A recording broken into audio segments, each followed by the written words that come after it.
तेरे लिए तो कुछ बईद नहीं है ना, तू मेरे बेटे की मुश्किलें आसान फरमा। माँ ने दुआएं कर दी। मखदूम मागिमी समंदर के किनारे टहलने के लिए गए। एक पत्थर पे बैठ के रो रहे हैं। सामने से खूबसूरत बुजुर्ग नजर आए, उनका चेहरा देखा, देखते रह गए। करीब आके बुजुर्ग ने कहा, बेटे क्यों रो रहे हो? कहा, परदेसी जाइए, आपको क्या मतलब है, मैं अपने दुख में रो रहा हूँ। कहा, बेटे बताओ तो सही, मैं तुम्हारे काम आ सकता हूँ। कहा, कौन किसके काम आ सकता है, मेरी मजबूरी ऐसी है, कोई काम नहीं आएगा। कहा, बेटे बता तो सही, क्या मजबूरी है? कहा, मैं पढ़ना चाहता था, माँ ने परदेश जाने की इजाजत नहीं दी है। कहते फिर परेशान क्यों होते हो? कहा, क्यों? कहा, अगर इजाजत दो तो रोज यही दरसगाह लग जाया करेगी, यहीं बैठ के इल्म हासिल कर लिया करना। कहा, पढ़ाएगा कौन? आने वाले ने कहा, मैं आया करूंगा पढ़ाने के लिए, तुम आया करना पढ़ने के लिए। बच्चे ने कहा, तुम हो कौन? कहा, अगर ये राज ना बताओ तो मैं तुम्हें बता दूं। कहा, कौन है आप? कहा, मुझे खिज़र अलैहिस्सलाम कहा जाता है, खिज़र कहा जाता है। बेटे हम रोज आया करेंगे, लेकिन तुम ये राज किसी को बताना नहीं। रोज दोपहर वक्त में मखदूम पाक घर से चले जाते, माँ तलाश करती रह जाती।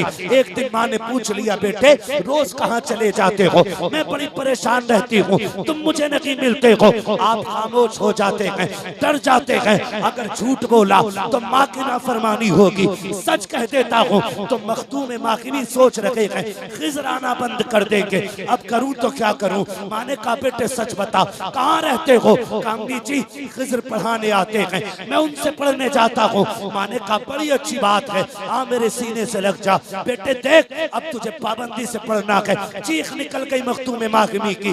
अम्मी जी आज के बाद अब पढ़ाई का सिलसिला बंद हो जाएगा। कहा, क्यों? कहा, मखदूम कहते हैं मुझसे खिज़र ने वादा लिया था, अगर राज खोल दोगे हम आना बंद कर देंगे। आज मैंने राज खोल दिया है, अम्मा अब किसी खिज़र को नहीं आना है, अब कोई नहीं आएगा पढ़ाने के लिए। अब तेरे बेटे की तालीम का सिलसिला रुक गया है। तारीख गवाह है, हजरत खिज़र ये कह करके फूट फूट के रोए हैं। फिर रोते रोते उसी मकाम पे गए जहाँ पे खिज़र पढ़ाने आते हैं। क्या देखते हैं, आज खिज़र बड़ी तेजी में आ रहे हैं, और यहाँ तक लोगों ने लिखा है कि जब वहाँ पहुंचे तो क्या देखते हैं, हजरत मखदूम माकिमी बाद में पहुंचे हैं। खिज़र अलैहिस्सलाम पहले आकर के बैठ गए हैं। हजरत मखदूम माकिमी ने देखा, हजरत आप कैसे आए हो?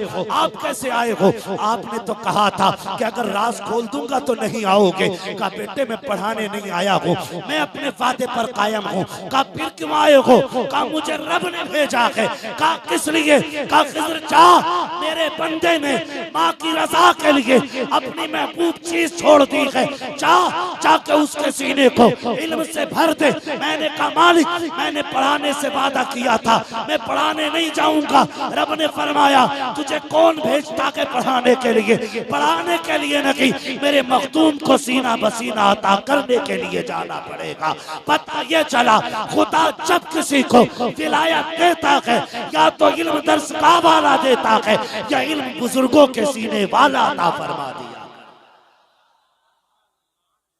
अजीब बुखार चढ़ा रखा है। हम साफ बात जानते हैं, वली वही होगा जो आलिम है, जो आलिम नहीं वो वली नहीं। ये मेरी बात नहीं, ये हुजूर की बात है, ये हुजूर के दीन की बात है। मैं कौन होता हूँ फैसला करने वाला? जैसे आप उम्मती हो ऐसा मैं उम्मती, जैसे आप बंदे हो मैं बंदा। लेकिन वो दीन बता रहा हूँ जिसे हमने आंखें बंद कर ली हैं, जिससे निकले और समझे दीन क्या है, और वली का मतलब समझने की कोशिश करें।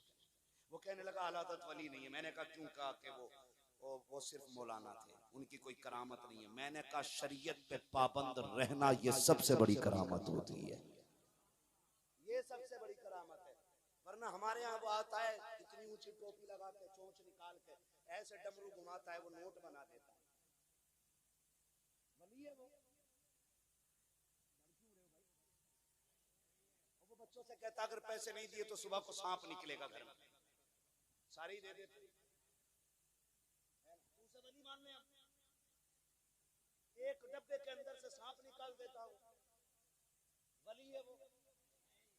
भाई वो काम तो अजीब कर रहा है ना, रुमाल का कबूतर बना दिया उसने, फिर भी वली नहीं है ना।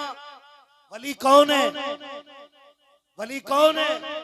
वली वो है जो हुकूमत की आंखों में आंखें डाल के ये कहते हैं, सुन मुस्तफा का दीन है, ये बदला नहीं जाएगा, जरूरत पड़ेगी तो हुकूमतें बदल दी जाए।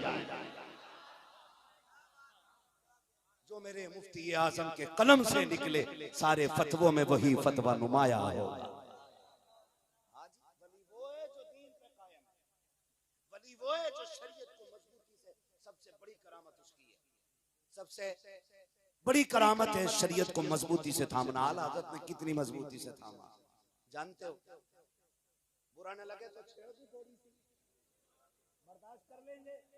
मैं किसी को दुख देना नहीं चाहता, मैं चाहता हूं अगर कोई बहक गया है ना तो वो दिल अच्छे करे, अपना काम बताना, अमल की तौफीक देना, ये खुदा का काम है।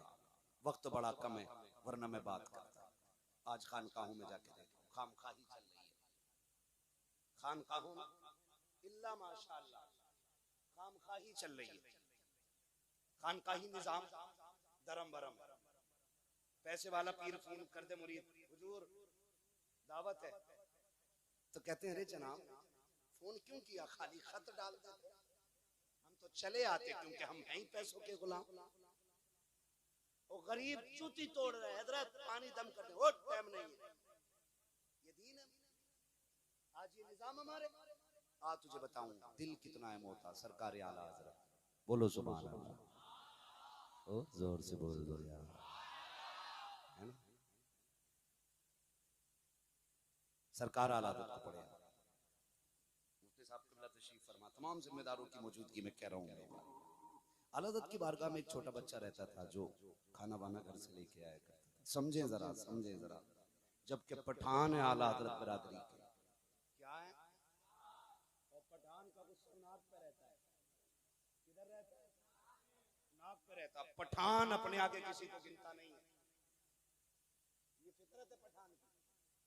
कोई हो तो बिगड़ मत जाना, जब मौलवी कह गए आप तो हम किसी को तोलेंगे ही नहीं। क्यों नईम खान साहब, हमारे मुफ्ती साहब, तवज्जो है सारे लोगों की यार, मैं बात कर लूं थोड़ा सा, खुदा आपको सलामत रखे, मैं बात कर रहा हूँ। आला हजरत बच्चा खाना लाता था,